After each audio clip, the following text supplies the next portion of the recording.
সকালেই ভাবছিলাম অনেকবার যে অনেক দিন তো হয়ে গেল কোনো ভিডিও বানাই না। তো তাই ভাবলাম যে একটা হোম রেমেডি হেয়ার অয়েল তৈরি করি আর তোমাদের সাথে সেটা শেয়ারও করি। তো চটপট করে চলো বন্ধুরা, তোমরা দেখে নাও আমি এই হোম রেমেডি হেয়ার অয়েলটা কী করে বানালাম। তো আমি এখানে সবার আগে এই অ্যালোভেরা গাছ থেকে একটা ডাল কেটে নেব। তো দেখো আমার টবের মধ্যে কতগুলো অ্যালোভেরা গাছ হয়েছে। তো সেখান থেকে আমি একটা অ্যালোভেরার ডাল কেটে নিয়ে সেটাকে ভালো করে পরিষ্কার করে সাইডের কাঁটাগুলোকে ছাড়িয়ে কুচি কুচি করে কেটে নেব। এই দেখো, এরপরে যেটা নেব সেটা হলো কারি পাতা আর আমলকি। আমলকিটাকেও কুচি কুচি করে আমি কেটে নিয়েছি। সেটাকে ভালো করে ধুয়ে আমি জল ঝরানোর জন্য রেখে দিয়েছি। এরপর যেটা করব, এই অ্যালোভেরা টুকরোগুলোকে আমি একে একে করে এই মিক্সারের বাটিতে দিয়ে দেবো গ্রেট করে দেওয়ার জন্য। তোমরা চাইলে গ্রেট নাও করতে পারো। এই দেখো বন্ধুরা, আমি এখানে অ্যালোভেরাটাকে আমি গ্রেট করে নিয়েছি।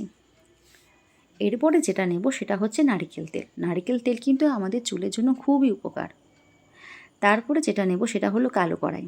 কালো কড়াইতে তুমি যদি এই তেলটা বানিয়ে যদি ব্যবহার করো তাহলে খুবই উপকার পাবে। আমি এখানে কালো কড়াইটা বসিয়ে গ্যাসটা অন করে একদম লো ফ্লেমে রেখেছি। গ্যাসটা কিন্তু বাড়ালে একদমই চলবে না। তারপরে আমি গ্যাসটা জ্বালিয়ে লো ফ্লেমে রেখে তেলটা দিয়ে দিয়েছি। দিয়ে দেওয়ার পরে কিছুক্ষণ নাড়াচাড়া করব। কিছুক্ষণ নাড়াচাড়া করার পর তারপর আমি একে একে করে কারি পাতা আর আমলকিগুলোকে আমি দিয়ে দেব।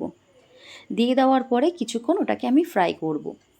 5 থেকে 7 মিনিট লো ফ্লেমে রেখেই কিন্তু সেটাকে ফ্রাই করতে হবে এই 3টি উপাদানকে দিয়ে। দেখো, এইভাবে আস্তে আস্তে করে চামচের সাহায্যে নাড়তে হবে। লক্ষ্য রাখতে হবে যাতে তেলটা পুড়ে না যায়। এইভাবে আস্তে আস্তে দেখো চামচের সাহায্যে নাড়াতে হবে। এই তেলটা কিন্তু খুবই উপকার। আমি তো এই তেলটা বানিয়ে ব্যবহার করে খুবই উপকার পেয়েছি। তোমরাও চাইলে এই তেলটা বানিয়ে তোমরাও ব্যবহার করে উপকার পেতে পারো। এই দেখো বন্ধুরা, এইভাবে এই দেখো আমি আস্তে আস্তে ফ্রাই করে কালারটা দেখছো কি সুন্দর হালকা একটু বাদামি কালারের মতো হয়ে গেছে। এই দেখো, এইভাবে আস্তে আস্তে দেখতে হবে চামচের সাহায্যে তেলটা ছেড়ে গেছে কি না। এই দেখো বন্ধুরা, দেখতে পাচ্ছো? এই দেখো, এরপরে এই তেলটা আমি গ্যাসটা অফ করে রেখে দেব কিছুক্ষণ ঠান্ডা হওয়ার জন্য। ঠান্ডা হয়ে গেলে সেটাকে আমি একটা কাচের বোতলের মধ্যে রাখবো।